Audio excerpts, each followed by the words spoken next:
Mas eu quero dizer para vocês que eu estava redondamente enganado a respeito dos jovens da Conferência Fiel. Porque os jovens da Conferência Fiel, ao longo desses dias, participando das palestras, eu tenho visto, tenho comentado com os outros preletores, a atenção de vocês, isso nos ajuda profundamente.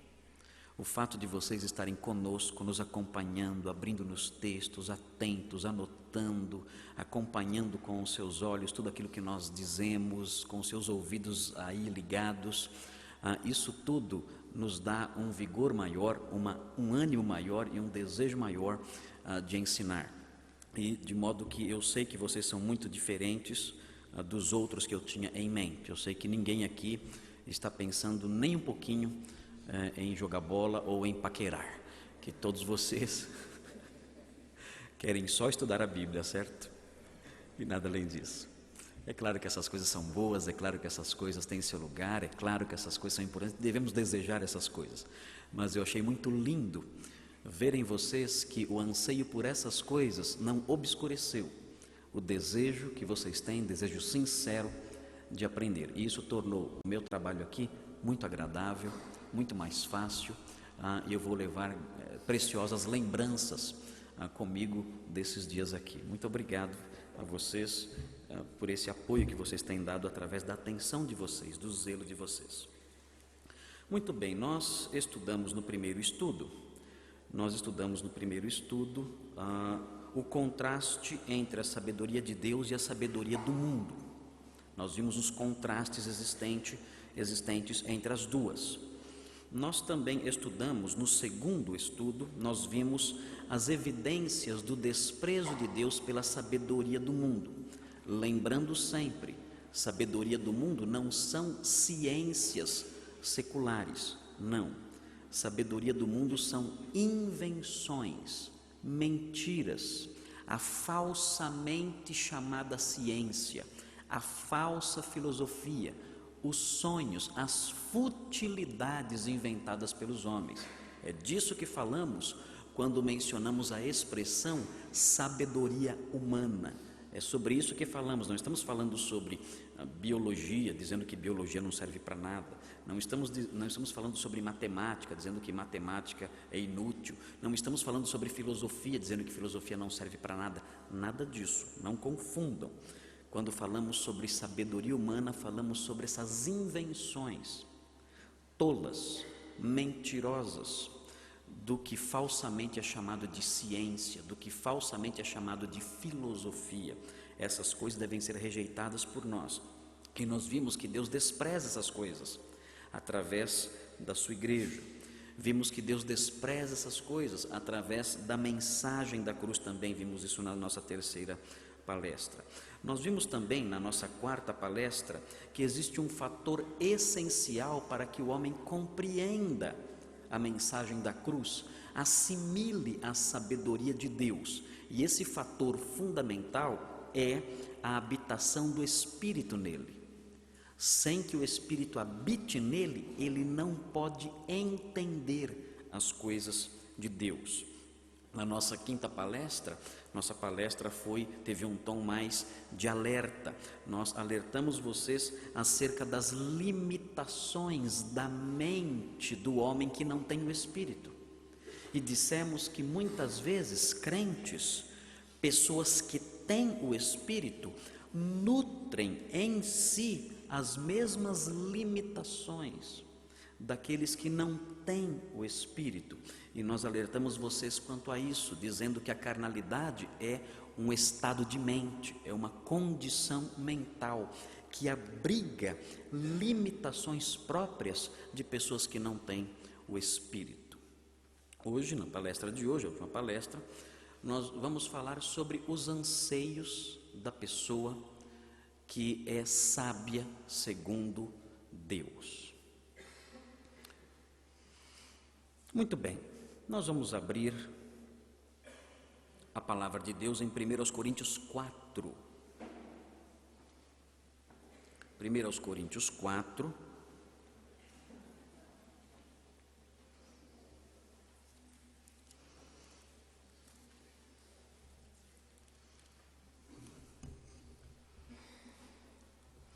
E nós vamos caminhar pelos versículos 1 a 5, esse é o nosso texto.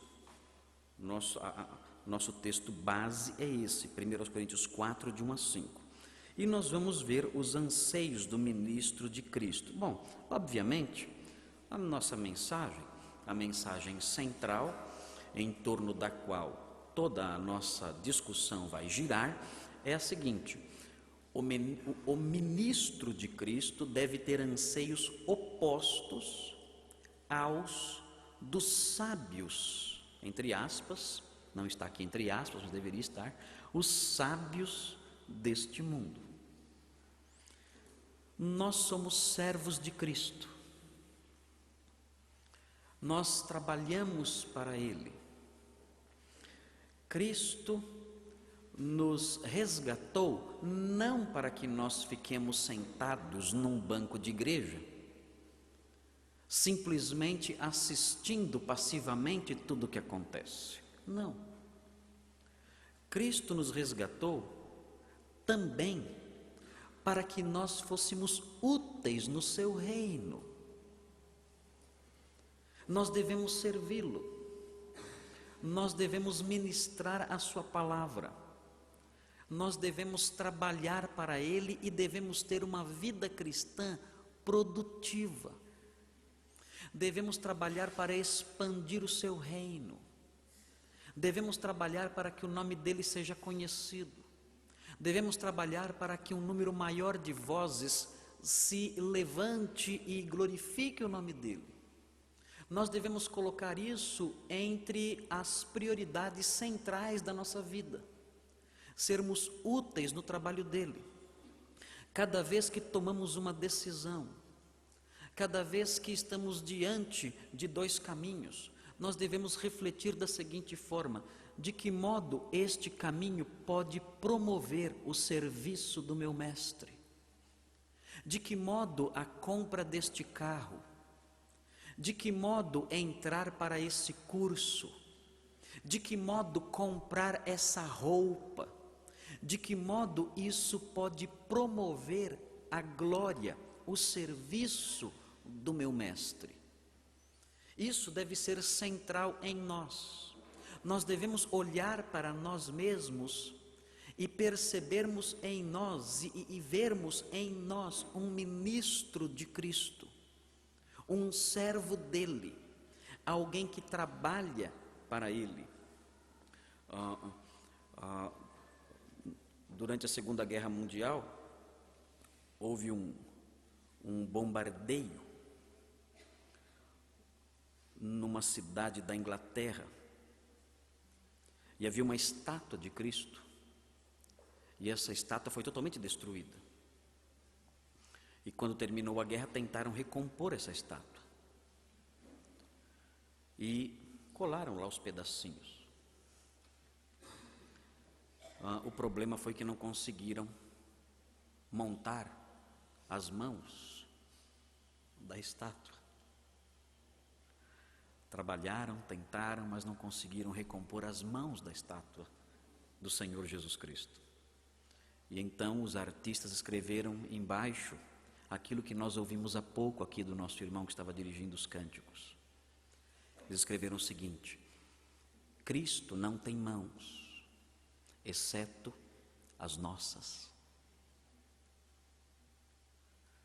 Nós somos as mãos do Senhor neste mundo. Nós somos servos dele neste mundo. Nós somos ministros dele neste mundo. O apóstolo Pedro diz que nós somos sacerdócio real. Nós somos sacerdotes a serviço dele neste mundo.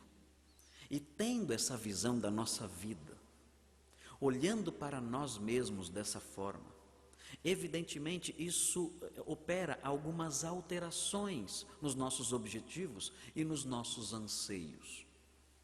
Nós vamos ver no texto que está diante de nós 3 anseios que devemos ter como pessoas que foram alcançadas e assimilaram a sabedoria de Deus. nós tivemos a mente transformada. Nós não somos mais carnais, somos espirituais. O Espírito de Deus habita em nós. Ele nos revela, Ele nos ensina as coisas de Deus. Isso operou uma transformação na nossa mente, no nosso coração, de modo que é natural que nós esperemos que haja em nós anseios diferentes, alvos, sonhos, objetivos distintos daqueles dos sábios segundo o mundo, objetivos diferentes daqueles que creem na mentira, daqueles que creem em fábulas, daqueles que creem em tolices. E nós, olhando para o texto, descobrimos esses 3 anseios na vida do apóstolo Paulo que devemos imitar. Veja aí, o primeiro anseio do sábio segundo Deus, o primeiro anseio do servo de Cristo, veja, está aí no primeiro versículo, diz assim: portanto, que todos nos considerem como servos de Cristo e encarregados dos mistérios de Deus. A palavra mistério aqui, nós devemos tomar um certo cuidado, porque no nosso contexto, a palavra mistério significa algo escondido, um segredo, algo hermético a que poucas pessoas têm acesso. A palavra mistério no Novo Testamento não significa isso. A palavra mistério no Novo Testamento significa, diz respeito a uma verdade que estava escondida, mas que agora é conhecida. Quando o apóstolo Paulo fala, e ele usa essa palavra mistério, diversas vezes nos seus escritos, nas suas cartas, quando o apóstolo Paulo usa a palavra mistério, ele está se referindo a coisas que Deus revelou e que agora são conhecidas por nós em sua palavra. Isso são mistérios, coisas que estavam escondidas, mas não estão mais. Quando o apóstolo Paulo fala que nós somos encarregados dos mistérios de Deus, isso significa que nós temos uma certa responsabilidade como pessoas que promovem o conhecimento desses mistérios. Isso significa que nós, como servos dele, temos que guardar esses mistérios e promovê-los. E desse modo, então, sermos servos de Cristo, e não maiorais entre os homens. O que os sábios deste mundo procuram? Procuram grandeza. Eles querem ser reconhecidos, querem ser famosos, querem ser aplaudidos, querem se destacar na sociedade em que vivem, querem ter sucesso acadêmico, para com isso obter glórias para si mesmos. Querem ter sucesso financeiro, para com isso obter o respeito, a admiração e o aplauso da sociedade em que vivem. Esse é o anseio do homem que tem a sabedoria deste mundo. Mas o homem transformado por Deus não busca a sua glória pessoal. O homem transformado por Deus, que tem a mente de Cristo, que conhece os mistérios de Deus, que teve acesso à revelação de Deus e a assimilou e a incorporou, esse homem não labuta, ele não luta por sua própria grandeza, por sua própria glória. A sua preocupação, de acordo com o versículo 1, é ser visto como um servo de Cristo. Quando nós olhamos para a igreja medieval, o catolicismo medieval, nós vemos o quanto aqueles homens chamados cristãos se distanciaram disso. Nós encontramos na Idade Média uma grande luta dos cristãos, especialmente dos papas, pelo poder, pela grandeza, por serem os maiorais entre os homens.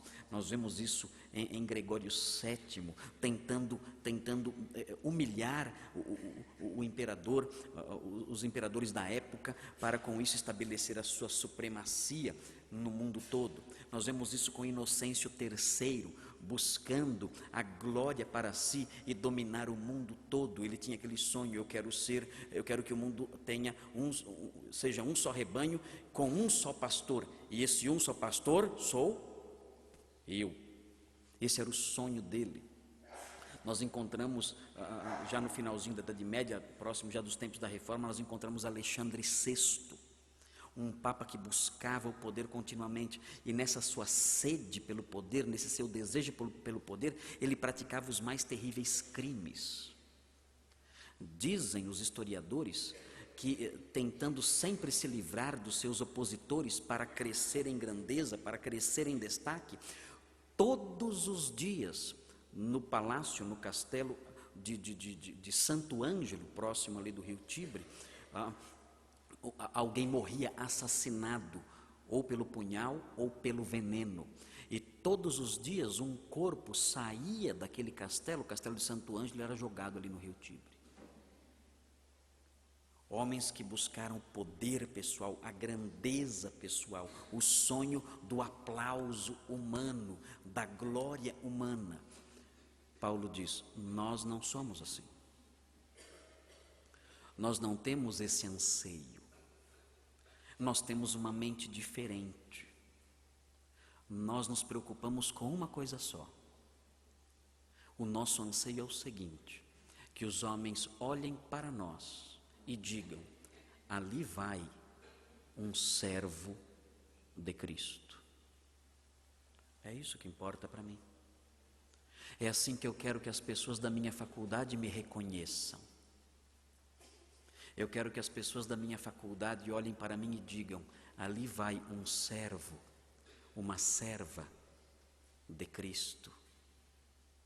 Eu quero que as pessoas da minha família, do meu grupo de trabalho, do grupo social em que eu estou inserido, olhem para mim e digam: ali vai um jovem que é servo de Cristo. É isso que ele é. Esse deve ser o anseio do seu coração. É isso que deve importar para você, como alguém que tem uma mente nova, como alguém que vive a diferença, como alguém que foi transformado por ele e recebeu do seu Espírito. Mas há um segundo anseio. E o segundo anseio vem aí. O segundo anseio está, nós podemos vislumbrá-lo no versículo 2. Vejam o que diz o versículo 2. O que se requer destes encarregados é que sejam fiéis. Eis aqui o segundo anseio do servo de Cristo. Ele quer ser um guardião fiel da fé e não um criativo inventor de teorias e estratégias. Quem vive inventando verdades não são os servos de Cristo. Quem vive inventando histórias, quem vive inventando mentiras, são os sábios deste mundo. Quando nós olhamos para a igreja medieval, nós percebemos quantas invenções aqueles homens criaram para atrair o povo, para conquistar o povo e para escravizar o povo. Inventaram as indulgências. Disseram: o Senhor Jesus e os seus apóstolos, quando estiveram aqui, eles obtiveram para nós um grande tesouro de boas obras. De modo que a igreja, sendo guardiã desse grande tesouro de boas obras, pode atribuir essas boas obras a vocês e até mesmo aos mortos das famílias de vocês. e assim livrar esses mortos do purgatório, mediante suaves parcelas, pequenas quantias e aí diziam o valor. E as pessoas escravizadas por essas invenções, as pessoas escravizadas por essas tolices, seguiam os vendedores de indulgência, desesperadas, tentando comprar o perdão dos seus pecados, crendo nessas histórias todas. O vendedor de indulgências mais famoso, vocês devem já ter ouvido falar dele, mesmo porque recentemente saiu um filme sobre Lutero, ganhou bastante da comunidade evangélica, muitos têm assistido esse filme. O vendedor de indulgências mais famoso da história é João Tetzel. João Tetzel vendia mesmo indulgências, ele tinha uma habilidade incrível para vender indulgências. Ele chegava numa cidade e ele dizia o seguinte, quando ele não vendia nada, ele dizia o seguinte: olha gente, esta noite eu acordei com alguns gritos. E eu prestei atenção e percebi que esses gritos vinham do cemitério. Eram os gritos de alguma alma sofrendo no purgatório. Talvez fosse o seu pai, talvez fosse a sua mãe, talvez fosse o seu filhinho, e estão lá gritando no purgatório, porque vocês não estão comprando perdão para eles. Haha, imagine só. Era uma liquidação total. Casas Bahia de indulgências. Vendia tudo num só dia. João Tetzel, claro, sofreu algumas consequências negativas disso. Uma vez um jovem se aproximou dele e falou assim: eu posso comprar uma indulgência para um pecado que eu vou cometer? Ele disse: claro, sem problema nem fazemos qualquer negócio. Um pecado grave? É um pecado relativamente grave. Olha, então vai custar um pouco mais, mas eu posso vender para você sim, sem problemas. E ele então comprou uma indulgência para um pecado que ele iria cometer.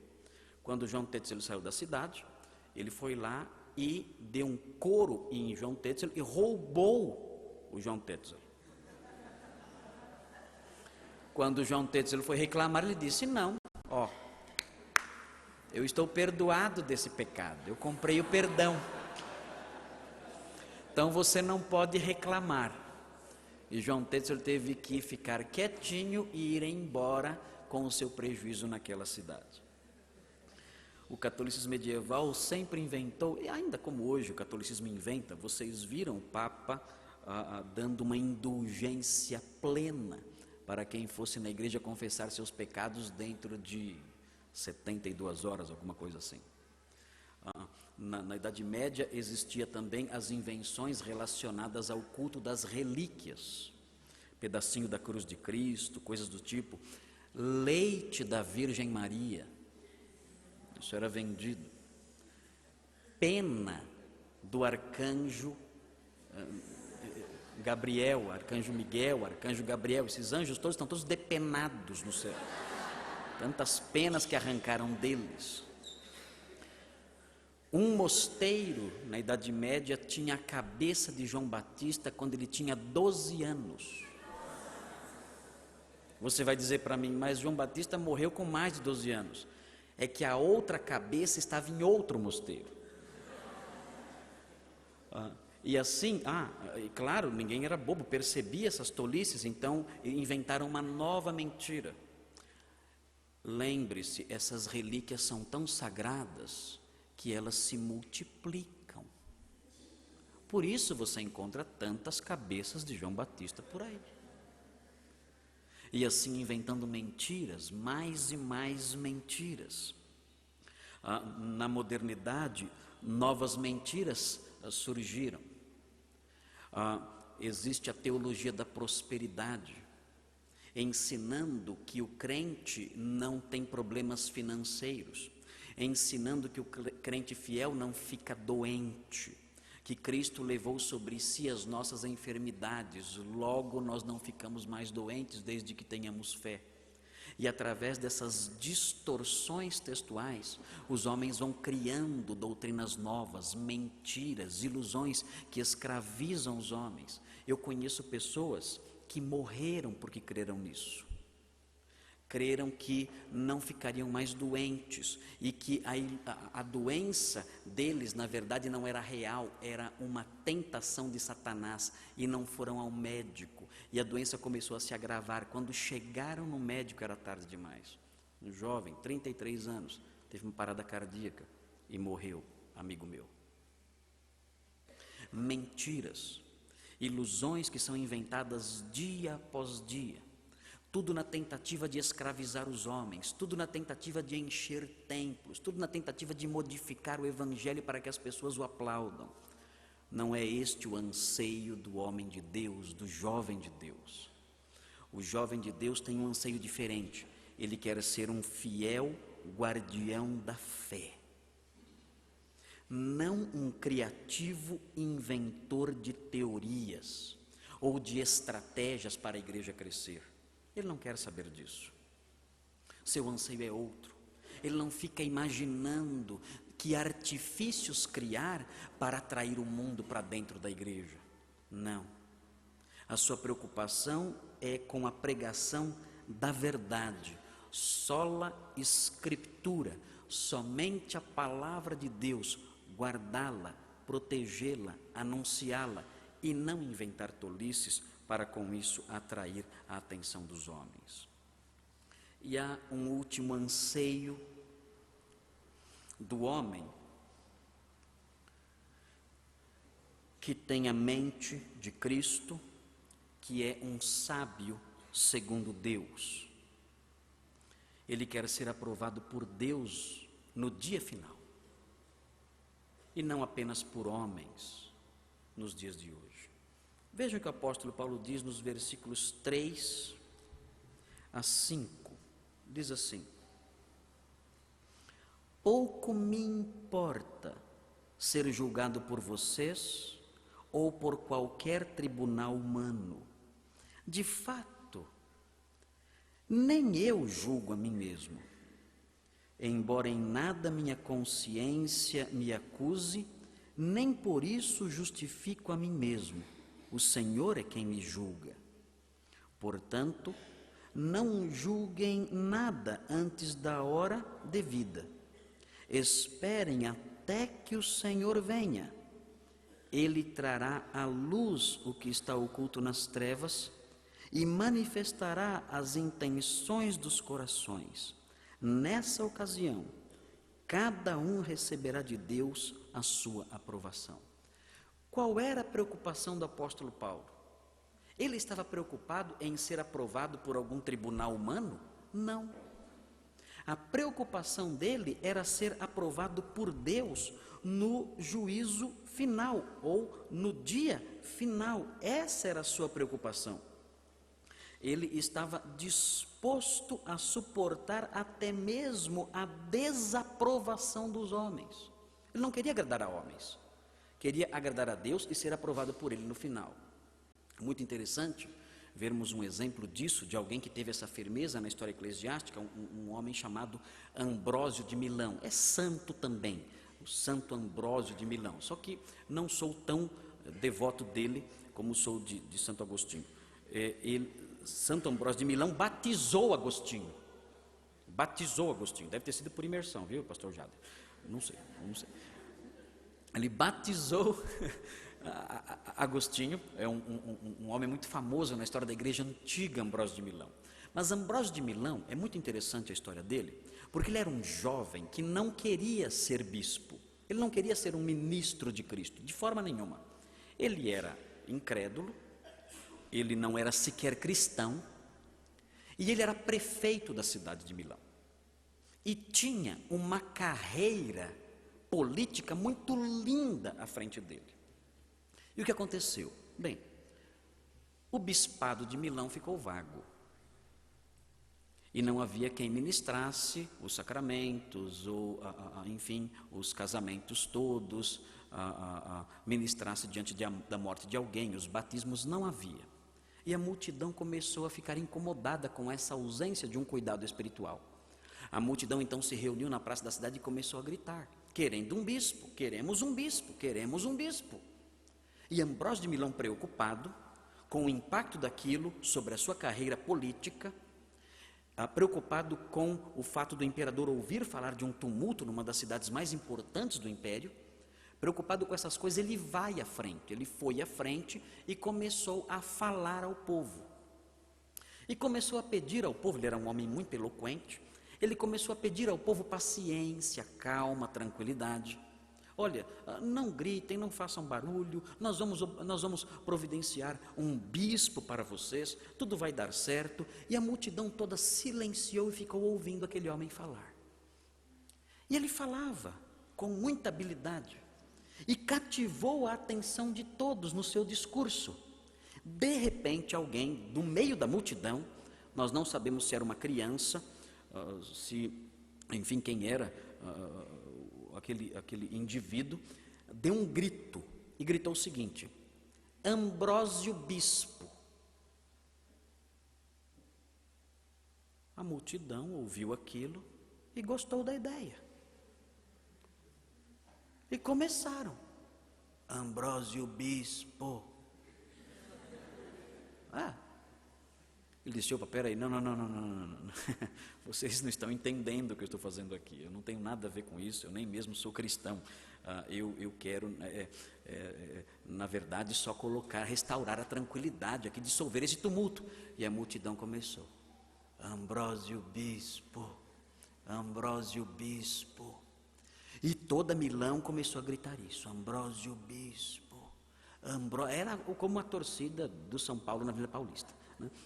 Gritando, Ambrósio Bispo. Ele não sabia o que fazer, ele disse: vamos fazer o seguinte, para que a multidão tire isso da cabeça, mande matar todos os prisioneiros, mate tudo, aí vão ver que eu sou um homem cruel, não vão querer que eu seja bispo. E fizeram, mataram os prisioneiros. A multidão falou: é esse que é no nosso, é esse que é bom mesmo, Ambrósio Bispo, vamos lá, né? E todos gritando: Ambrósio Bispo. Ambrósio, desesperado, falou: tragam prostitutas para a minha casa, e que elas fiquem aqui durante a noite, deixe elas aqui para prejudicar o meu nome, né? O meu nome, a minha moral, e assim eles não vão querer. E trouxeram as prostitutas para a casa dele, elas ficaram lá a noite toda. A multidão aí que gritou mais ainda, né? Agora esse é dos nossos, Ambrósio Bispo, Ambrósio Bispo, e gritando Ambrósio Bispo sem parar. E a coisa tomou uma dimensão tão grande. Ambrósio, desesperado, chorando, sem saber o que fazer, não conseguia conter a multidão, a sua carreira política sendo ameaçada. O imperador ouviu falar do problema, e sabe o que o imperador falou? Ambrósio Bispo. Não teve escolha, chorou, e em 7 dias fez um curso relâmpago de teologia, foi promovido de coroinha a bispo da cidade, e começou o seu ministério. Era de se esperar que Ambrósio fosse o pior bispo da igreja antiga, o pior de todos. Nós não sabemos o que aconteceu com esse homem, não sabemos o que houve com ele, mas em algum momento da sua vida, ele conheceu a Cristo. Quando foi, não sabemos.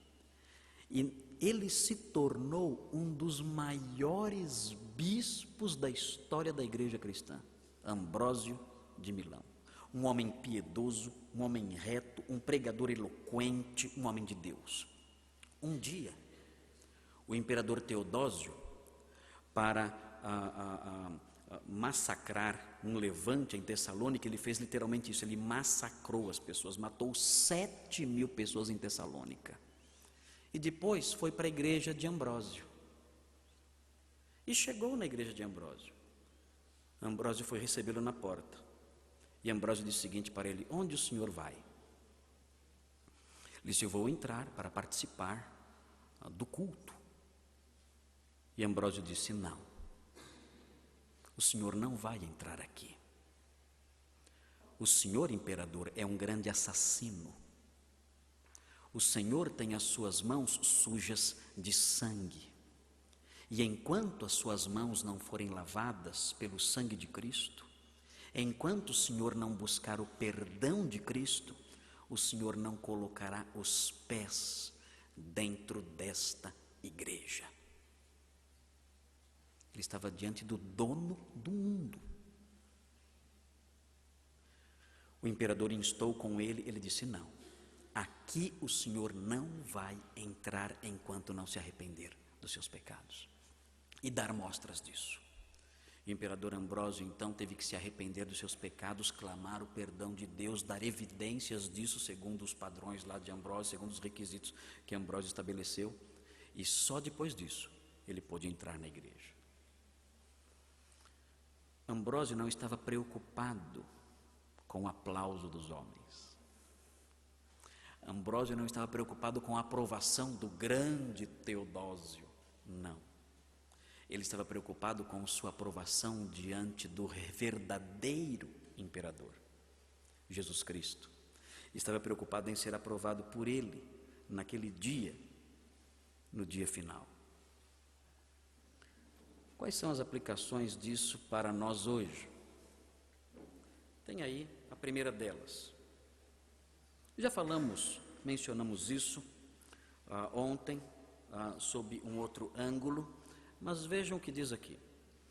Empenhe-se para ser um conhecedor dos mistérios de Deus, mencionados aí no primeiro versículo, a fim de tornar-se mais útil no trabalho cristão, como um guardião da verdade, e deixar de perder tempo com teorias inventadas pela criatividade humana.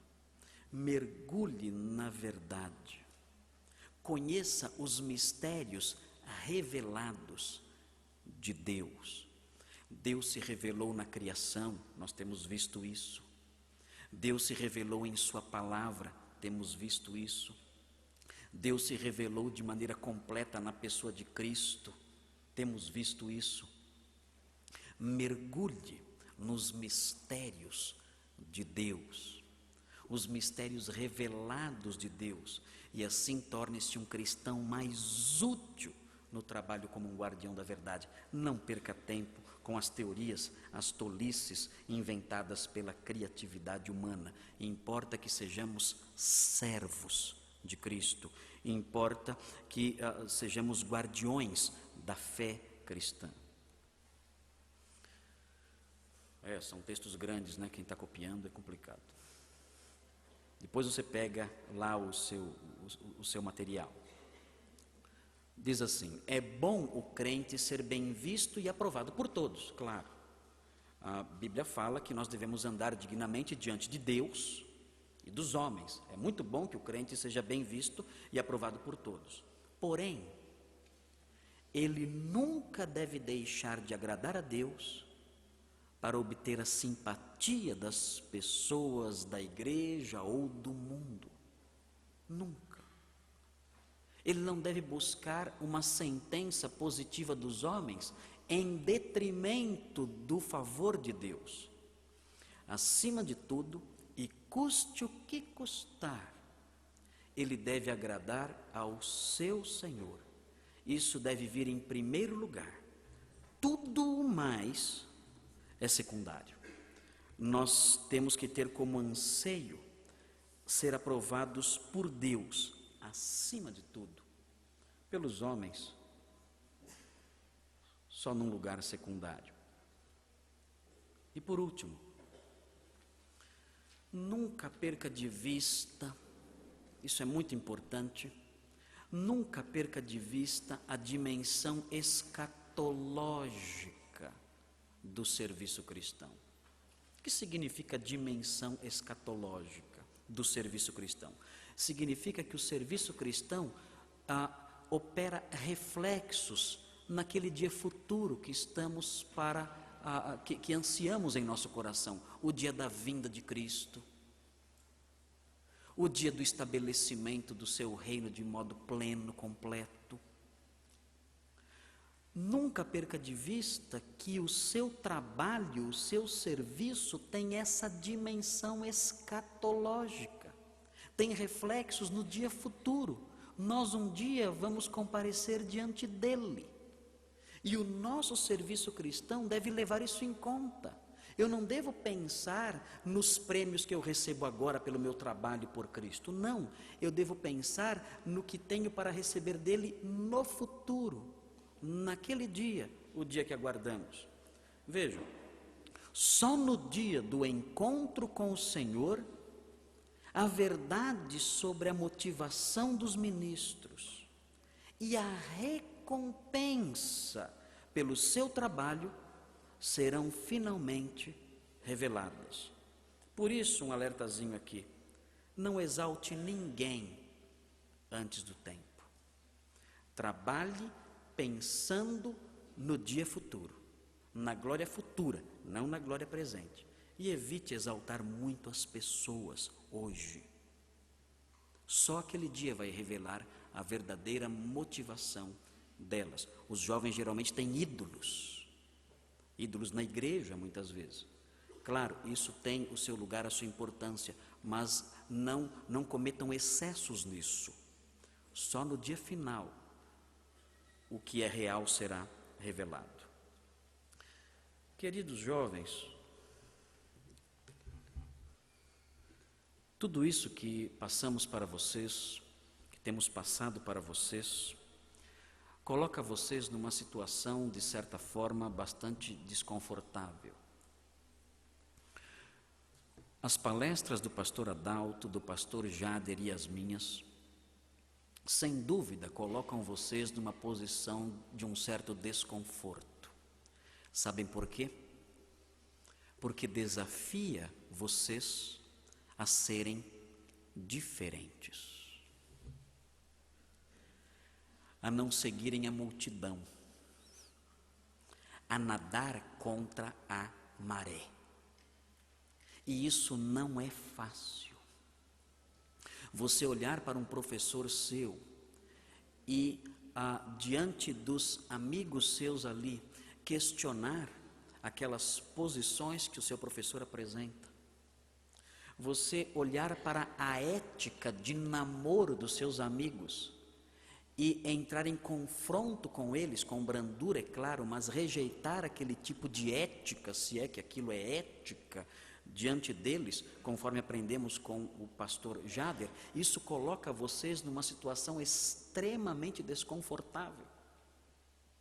Porque viver a diferença, porque ser diferente, no mundo em que vivemos, sermos diferentes, sermos servos de Cristo, aprovados por Ele, gera nas pessoas rancor, gera nas pessoas rejeição.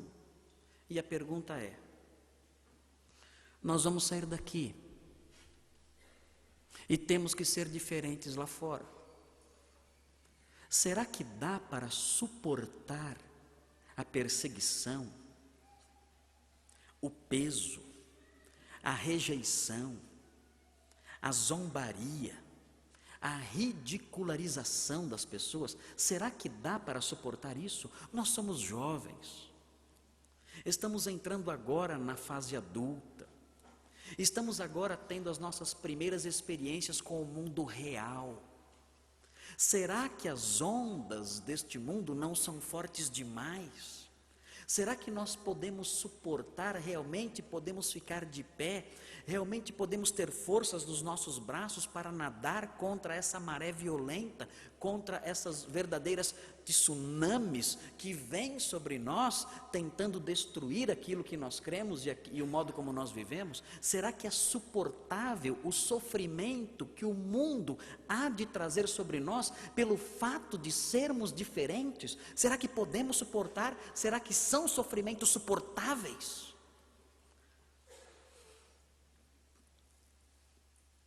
Um dos personagens mais tocantes da história da igreja, e no entanto pouco conhecido, é Miguel Sattler. Miguel Sattler era um pregador do finzinho da Idade Média, comecinho dos tempos modernos. Ele era um pregador da palavra, um homem fiel a Deus. Ele foi preso por sua fé, julgado e condenado à fogueira.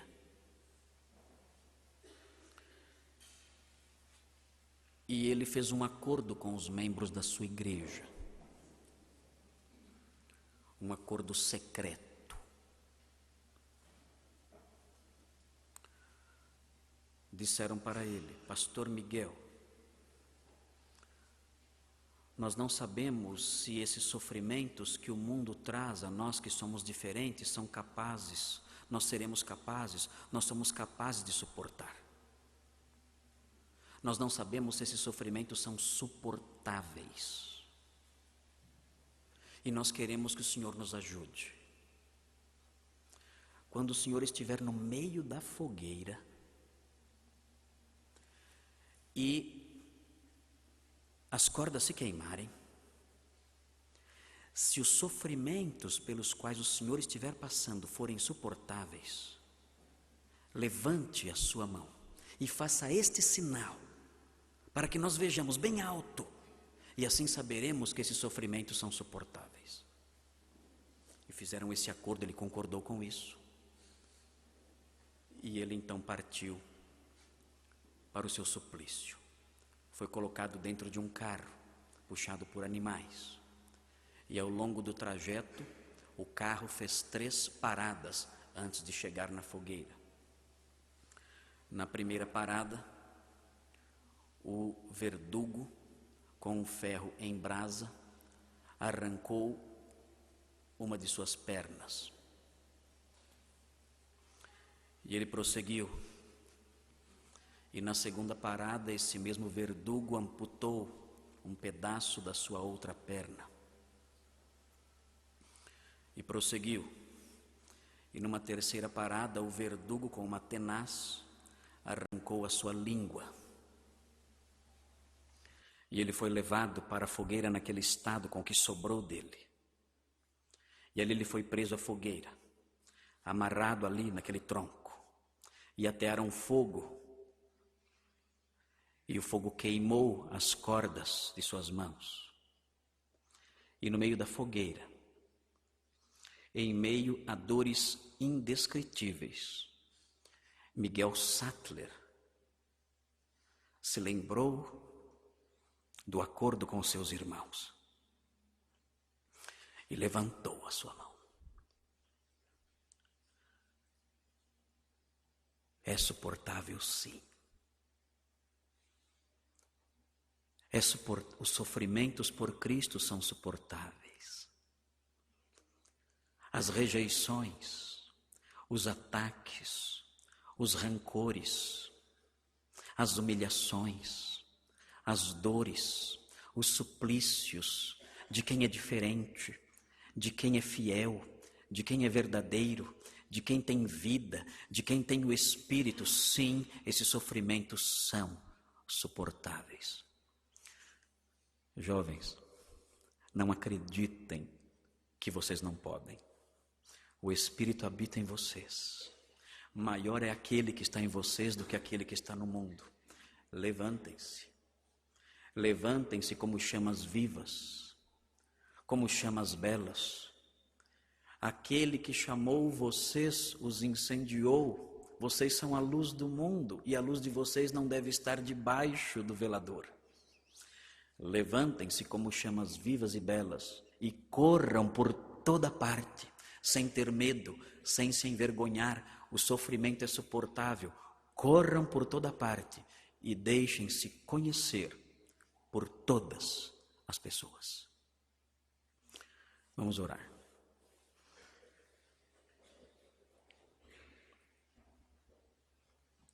Senhor Deus e Pai bondoso, cada jovem aqui presente está inserido num ambiente hostil. Nós não somos deste mundo, este mundo jaz no maligno. E todas as forças do inferno se dirigem contra nós. Satanás, seus anjos e seus ministros humanos nos atacam sem parar. E os jovens são ridicularizados na sua família, na sua escola, no seu trabalho, entre os seus conhecidos, entre os seus colegas e amigos. E, ó Deus, quantos ataques sutis que questionam a virilidade dos rapazes, que questionam a inteligência das moças, que questionam a capacidade de cada um deles, ridicularizando-os o tempo todo, lançando-os muitas vezes na vergonha. Ó Deus, como isso é difícil. Isso sem falar dos momentos em que esses ataques assumem formas agressivas, de inimigos que são cruéis, que não têm piedade, que não têm misericórdia. Ó Senhor, nós pedimos por eles agora. Ó Senhor, nós suplicamos por cada um, para que eles aprendam que todos esses sofrimentos são suportáveis, que mesmo em meio à dor da fogueira, lembrem-se que esses sofrimentos são suportáveis, porque nasceram de novo, porque o seu Espírito habita neles, porque são sábios segundo o Senhor, rejeitaram a sabedoria do mundo e têm o Espírito habitando neles, que é maior do que aquele que está no mundo. Ó Deus, ajuda-os, portanto, dá-lhes vigor, braços fortes para nadar contra essa terrível correnteza.